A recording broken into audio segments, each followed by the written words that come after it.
Good morning বন্ধুরা, তোমরা সবাই কেমন আছো? আমার চ্যানেল ঘরে বাইরে রাতনায় আমি পিউ চলে এসেছি প্রত্যেক দিনের মতন সারাদিনের ব্লগ নিয়ে। সকালবেলায় ফোনগুলো একটু চার্জে বসিয়েছিলাম, তারপর বাকি কাজগুলো সমস্ত সেরে নিয়েছি। সংসারের কাজ মানেই তো জানো, শুধু কি রান্নাই কাজ আছে? ঘর গোছানো, বাগানো সবটি নিজে হাতে করতে হয়।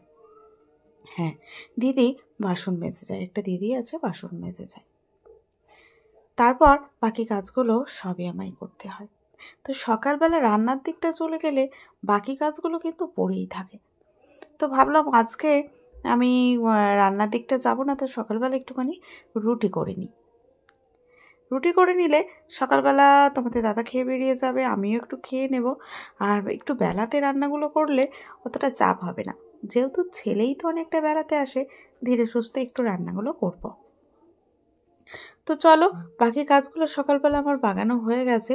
এরপর কিন্তু খেতে দেব ওই যে রুটি আর বাঁধাকপির তরকারি। বাঁধাকপিটা আমি কালকে রাত্রে বানিয়েছিলাম, সকালবেলা এত তাড়াতাড়ি হয় না, ওই জন্য আমি করে রেখেছি। আর এখন সকালে রুটিটা করলাম। বাঁধাকপি থাকলে বাঁধাকপির তরকারি দিয়ে মুড়ি খেতেও ভালো লাগে, আর রুটি খেতেও ভালো লাগে। তোমাদের দাদাকে আমি দিয়ে দিয়েছি, আর আমি খেয়ে নিলাম। তারপর স্নান টান করে আমি চলে এসেছি ফুল তুলতে। এখন গাছে যে খুব বিশাল ফুল আছে তাও নাই, আবার কম আছে সেরকম নাই। তো অনেকটা ডালগুলো উপরের দিকে চলে গেছে, তো ফুলগুলো খুব একটা পাওয়া যায় না। এদিক ওদিক করে আর জবা ফুলটা তো পাই না, যেহেতু জবা ফুলটা পেলে একটু ভালোই লাগে। মা তারা আর বজরংবলীকে একটুখানি দিতে পারি, কিন্তু তবু যেটুকু ফোটে কাকু নিজে তোলে আমার জন্য রেখে দেয়। এদিকে দেখো, একটা আমি জবা পেয়েছি আর একটা হলুদ ফুল পেলাম, তাহলে আমি বজরংবলীকে দিতে পারবো। টুকটাক করে আমি কিন্তু নিয়ে নিলাম। আর এই ছোট্ট গাছটাতেও দেখো, নয়নতারার ছোট্ট গাছটাতেও ছোট্ট ছোট্ট ফুলগুলো ফুটেছে। তো চলো, পুজোটা আমার হয়ে গেছে। পুজো করার সময় একটু ফুল থাকলে বেশ ভালো লাগে, পুজো করে যেন তৃপ্তি পাওয়া যায়। আর আমার এই ছোট্ট জায়গার মধ্যেই আমার এই ছোট্ট করে সাজানো ঘর, ঠাকুর ঘর, ছোট্ট তাকের মধ্যে। তো যাই হোক, সব কিছু হয়ে গেছে। এবার বেলার দিকে রান্না করছি। কি রান্না করছি বলো তো? সেরকম বিশাল কিছু রান্না করছি না। এদিকে শিম ছিল, শিমগুলো একটুখানি ভাজা করেছি।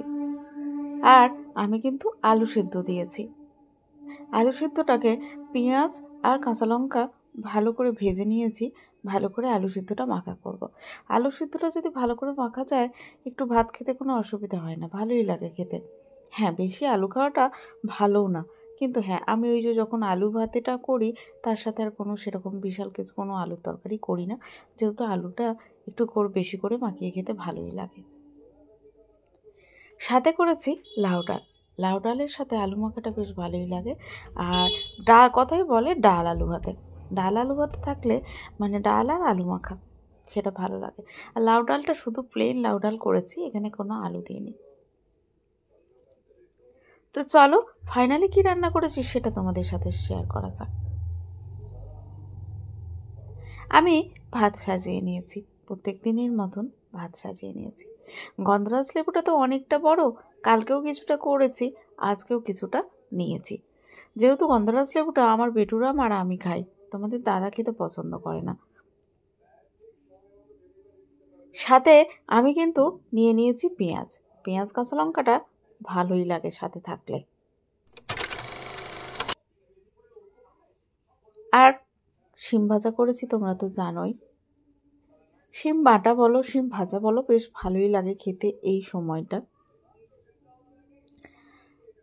শিম ভাজা করেছি, আর তোমরা তো জানোই ভালো করে আলু মাখা করেছি। আলু মাখাটা যদি সুন্দর হয়, খেতে কোনো অসুবিধা হয় না, বেশ ভালো লাগে খেতে। আর লাউ ডাল করেছি। আর কি করেছি বলো তো? আগের দিনের অল্প পাবদা মাছ ছিল, তার সাথে একটু রুই মাছ ছিল, তো দুটো মাছ মিলেই আমি কিন্তু একটু ঝাল দিয়া বানিয়ে দিয়েছি,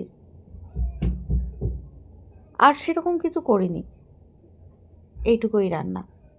তো সারাদিন যা কিছু হলো অল্প অল্প করে তোমাদের সাথে আমি শেয়ার করলাম। কীরকম লাগলো অবশ্যই কমেন্টে জানিও, ভালো লাগলে লাইক কমেন্ট শেয়ার করে দিও। এদিকে বেটুরামকে আমি স্নান করিয়ে দিলাম, স্নান করিয়ে ওকে খেতে দিয়েছি। না খুব পচাগিরি করে, রাতে যখন খেতে যাবে তখনই বলবে যে না আমাকে ডিম দাও, রাতে আর মাছ খাবো না, এরকম পচাগিরি করে। রাতে খাবো, দিনে খাবো না, রাতে খাবো। কিন্তু আমি তো ছাড়ার পাত্রী না, না খেতে হবে।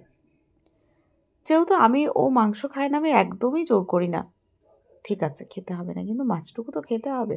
তাও আবার ওই যে আগের দিনের মাছ, টাটকা মাছ হলে একটুখানি খেতে ভালোবাসে মানে অতটা ভালোবাসে না, মানে মোটামুটি খায়। আর যখনই শোনে যে আগের দিনের মাছ, তখন বলে আমি আর খাবো না।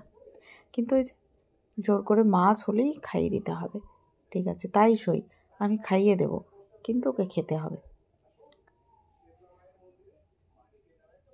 তো চলো বেটুরামকে এখন খাইয়ে দেব, তারপর আমরা খেয়ে নেব। তো তোমাদের কীরকম লাগলো অবশ্যই কমেন্টে জানিও, ভালো লাগলে লাইক কমেন্ট শেয়ার করো। তো তোমাদের এরপর খাওয়া দাওয়া করে একটু রেস্ট নিতে হবে। সকাল থেকে একটু একটু করে হচ্ছে, তারপর আবার তো সারাদিনে যেরকম কাজ চলতে থাকে সেরকম প্রত্যেক দিন। তো রাত্রে কিছু একটা করে নিতে হবে, ডাল আছে, আর বেটুরাম তো রাত্রে আর খাবে না মাছ, তো আমি ডালটা দুবেলার জন্য করেছি, রাত্রে কিছু একটা করব আর বেটুরামের ডিম করে দেবো, তাহলে মোটামুটি হয়ে যাবে। তো চলো ভিডিওটা আমি এর থেকে আর বেশি বাড়ালাম না, যেহেতু বেশি বড় ভিডিও করলে দেখতেও অনেকে চায় না। ছোট্টর মধ্যে যেটুকু পারি অল্প অল্প করে তুলে রাখি, সেটুকুই তোমাদের সাথে শেয়ার করি। তো আজকের জন্য টাটা, গুড নাইট।